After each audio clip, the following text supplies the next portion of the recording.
Provérbios capítulo 25, vamos ler o verso último, 28. Provérbios 25, 28, onde o sábio, pelo Espírito, diz: como a cidade derribada que não tem muros, assim é o homem que não pode conter o seu espírito. Como a cidade derribada que não tem muros, assim é o homem que não pode conter o seu espírito. É isso que está escrito aí, sim ou não? Vamos tentar ler juntos? Acho que as versões nesse versículo são bem parecidas. Vamos lá? Como a cidade derribada que não tem muros, assim é o homem que não pode conter o seu espírito. Posso ouvi-los mais uma vez? Vamos lá? Como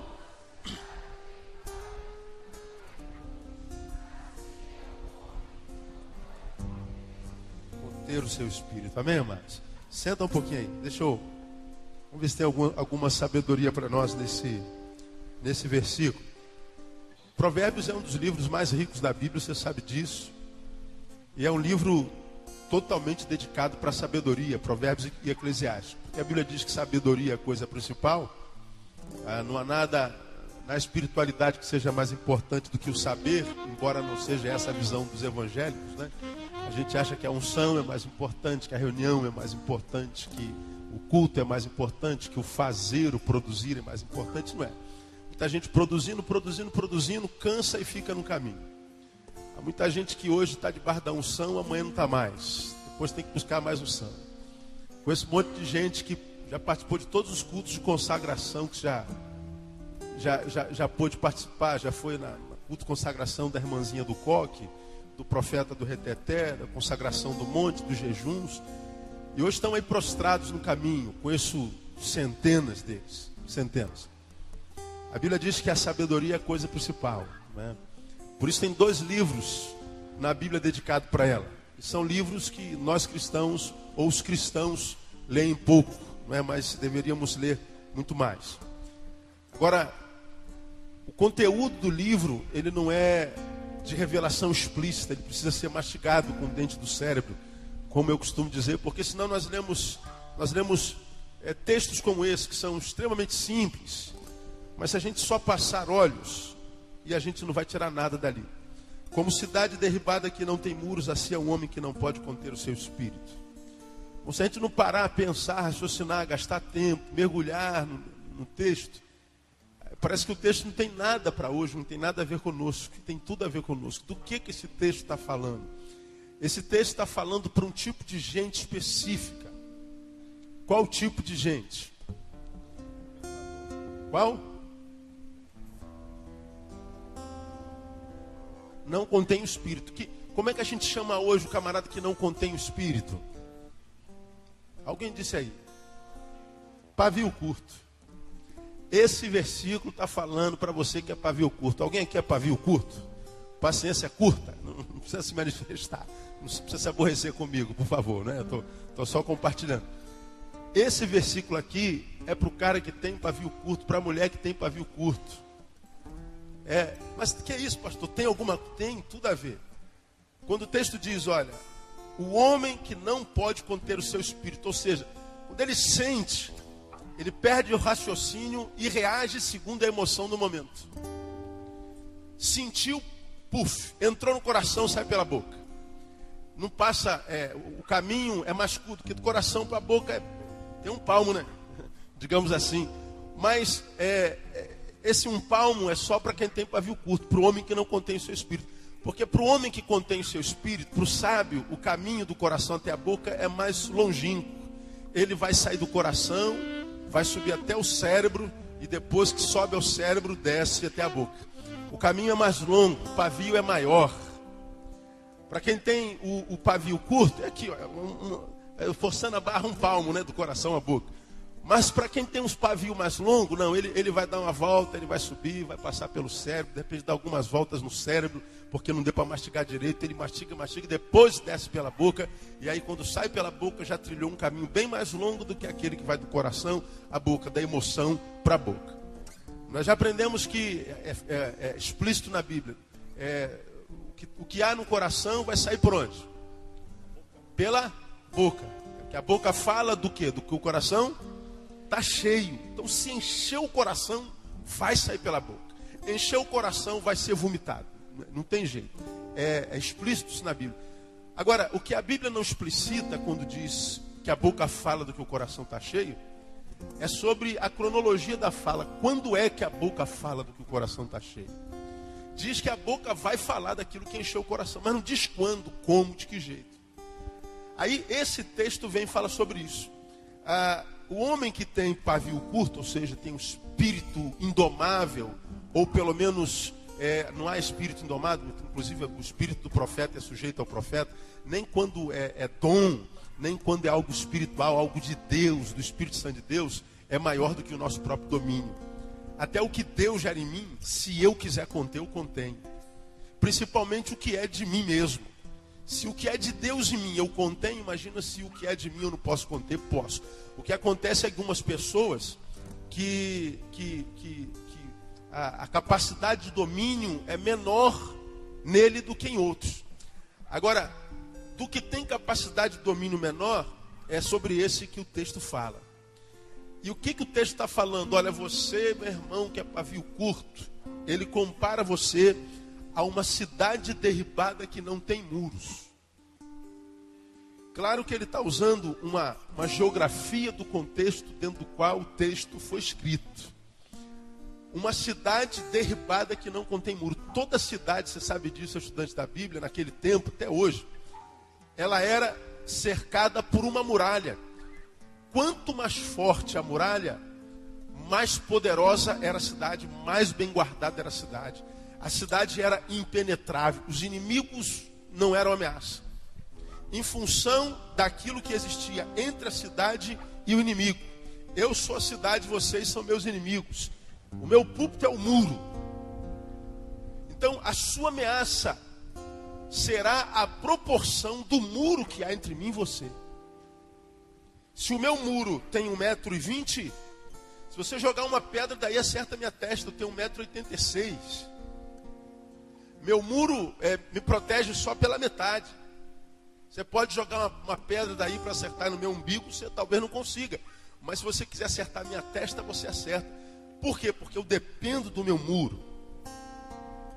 Então, a ação do inimigo, de que ordem for, espiritual ou não, ela será uma realidade, uma ameaça em mim, a proporção da minha capacidade de domar o meu próprio espírito. Olha que coisa interessante, irmão.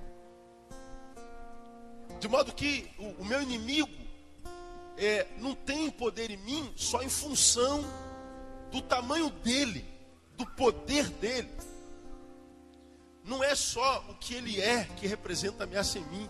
O que ele é uma ameaça menor do que o muro que me separa dele.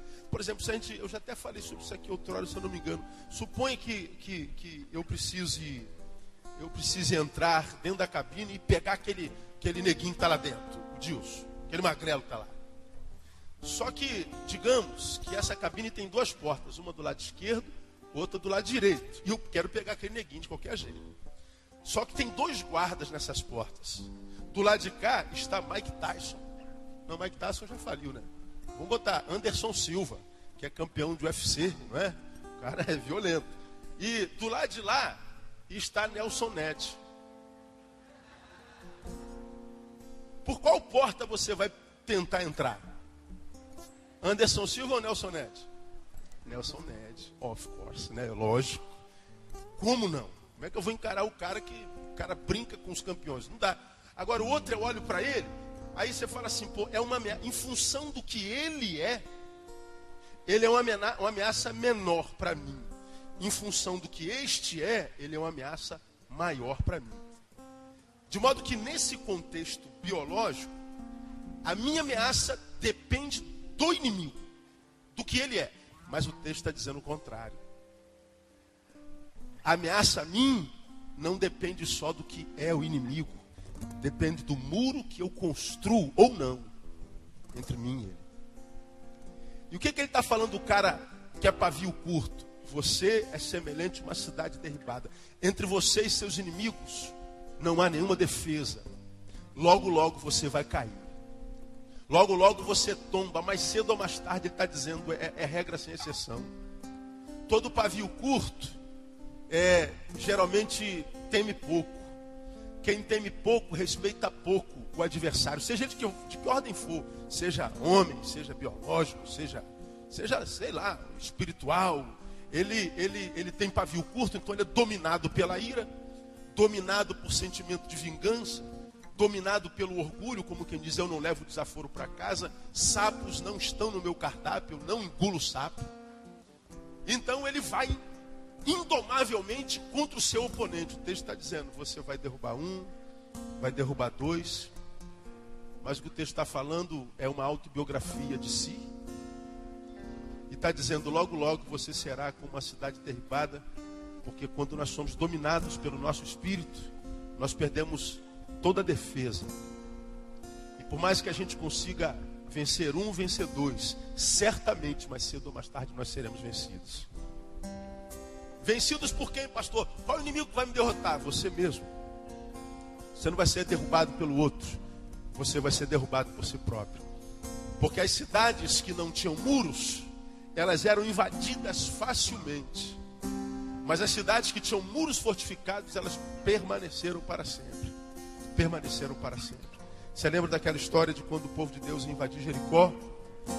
Jericó estava guardado por uma poderosa muralha, e a muralha só caiu por causa da ação de Deus e da obediência do povo. E antes de tomar Jericó, o povo só pôde fazê-lo porque o muro caiu.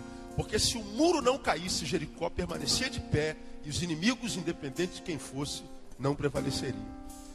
De modo que, irmão, o que eu quero compartilhar com você nessa gotinha dessa noite, é que eu tenho percebido ao longo do caminho, dos anos, 20 anos pregando o evangelho, que grande parte das pessoas que eu vejo caíram para si mesmos, perderam para si mesmos.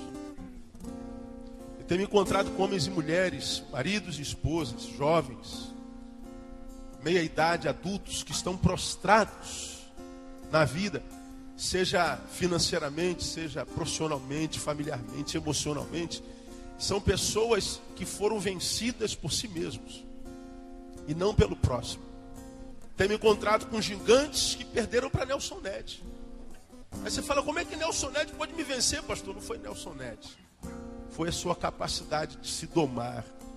Foi a sua capacidade de domar a sua língua, de domar o seu espírito, sua emoção. Você, quem sabe, abriu a boca na hora de se calar.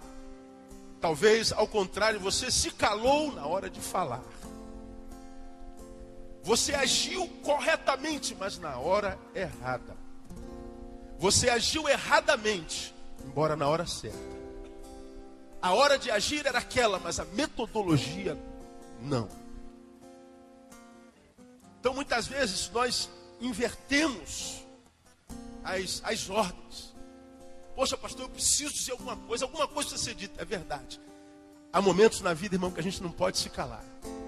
Há momentos que a gente tem que abrir a boca, que a gente tem que reivindicar. Há momentos que a gente tem que discutir. Há momentos que a gente tem que correr atrás do nosso direito. E quando isso deve ser feito, a gente não pode se calar. De modo que quando eu me calo, eu fui dominado. O oposto também é verdadeiro. Há momentos que a gente tem que calar a boca, o outro está lá vomitando em cima da gente. Mas se eu vomitar em cima dele, acontece uma desgraça. Então não vomite agora, vomite depois. Saia sujo. Toma um banho. Vomitou em cima de você. Agora quem ri por último ri melhor. Amanhã você vomita em cima dele. Mas aí a temperatura já está mais branda. Então, na hora de calar, a pessoa vai e fala. E aí a desgraça está feita. Aí você fala, pastor, onde é que está o nosso erro? Falar o que é certo na hora errada, falar o que é errado, quem sabe mesmo que fosse na hora certa. Agir na hora certa, mas de forma errada. Agir de forma errada, mesmo que a hora seja certa. O que esse texto está falando para mim e para você, irmão, que nós precisamos exercitar o nosso bom senso. Nosso bom senso. Porque se isso aqui é uma realidade, e é a realidade, isso aqui é a palavra de Deus, as promessas de Deus então podem se cumprir na nossa vida, que diz que 1000 cairão ao nosso lado, o que mais? 10.000 à nossa direita, e nós não seremos atingidos. Se a Bíblia diz que nessa batalha sangrenta, 1000 de um lado, 10.000 de outro, 11.000 caídos, eu não vou ser atingido? 11.000 caídos é uma batalha ferocíssima. Mas ele está dizendo, mesmo que você passe pela batalha mais atroz, mais feroz, se você não perder bom senso, agir conforme tem que agir, se não for dominado pelo teu espírito, perder a sabedoria, dominado por tua emoção, se a tua emoção não for maior do que a tua razão, se você não perder a racionalidade, não se conformar aos brutos, aos rudes, então você vai ver que a tua batalha pode ser a mais sangrenta. A vitória vai ser tua pelo sangue de Jesus.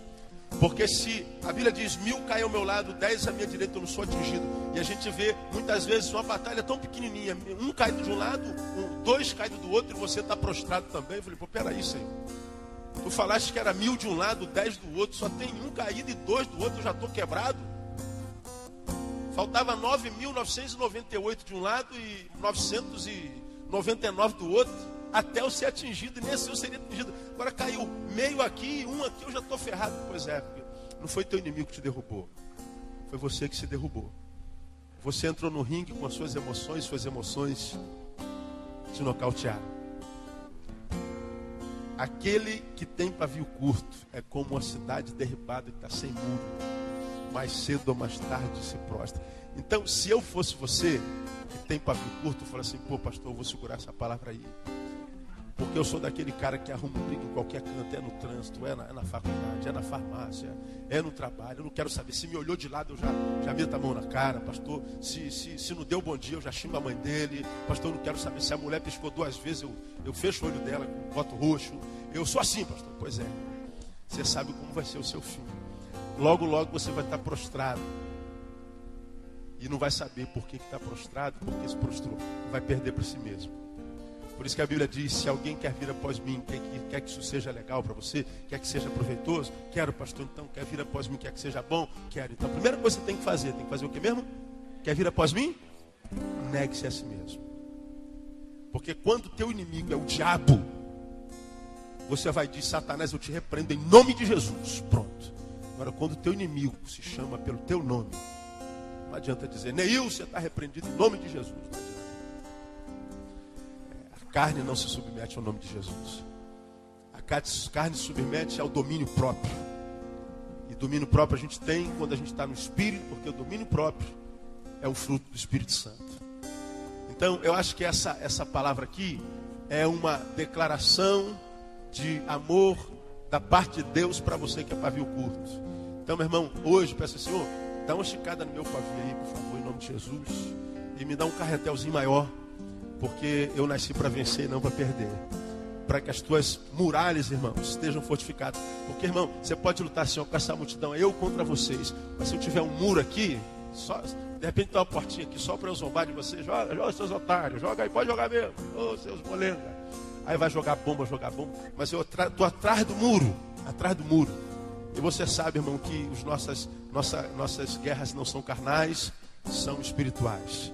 Não é? Nossas armas não são carnais, são espirituais. São poderosas em Deus para derrubar toda a fortaleza. Então, a muralha que nos guarda é uma muralha espiritual que é mantida de pé, porque é mantida pelo Espírito Santo de Deus. Agora, quando o meu espírito é indomável, aí o Espírito Santo é extinto. E a Bíblia diz, não extingais o espírito. E as minhas barreiras são diminutas ou diminuídas, e os meus inimigos me alcançam. De modo que mesmo que os meus inimigos me alcancem, não foram meus inimigos que me venceram, eu fui vencido por mim mesmo. Porque eu derribei o muro. Então, eu queria pedir ao Senhor que te abençoasse com um rolo de pavio maior. Para que, antes de sair pela boca, o que está no teu coração possa dar algumas voltas no cérebro, ser bem mastigado, trabalhado, para depois você abrir a boca, mas abrir como quem entrega oráculos de Deus e não como mensageiro de Satanás. Porque eu tenho encontrado crente que fala como quem fala em nome do diabo. As palavras que saem da boca não são temperadas com sal. Vejo palavras de ódio, palavras de repulsa, de vingança, de amargura. E o camarada é crente. Você está derrubando as suas fronteiras, as suas muralhas. Porque toda palavra que você lança é uma semente. Ela volta para você. Toda palavra é bumerangue. E sumiu. Pum. Volta na tua testa. Poxa, quem foi que mandou? Foi você mesmo, cara. Só que foi há 5 anos atrás. Você mandou essa palavra há 10 anos atrás. Ela está voltando agora bem mais pesada. Então, meu irmão, trata de restaurar tuas muralhas. E trata de domar o teu espírito. Bota esse espírito na coleira Diga assim: o Espírito Santo de Deus domina esse espírito aqui no nome de Jesus, porque eu quero que o meu corpo seja o templo do teu espírito, não do meu. Eu quero que o dono da minha casa seja o Senhor e não eu mesmo. Eu me anulo para que tu possas dominar o meu ser, para que as minhas muralhas estejam sempre de pé. Muralhas de pé, vitória em Deus. Muralhas de pé, inimigos derrotados. 1000 ao teu lado, 10.000 à tua esquerda. Você é inatingível no nome de Jesus. Quem recebe essa palavra? Eu recebo essa palavra, pastor. Então aplauda ele bem forte. Vamos adorar.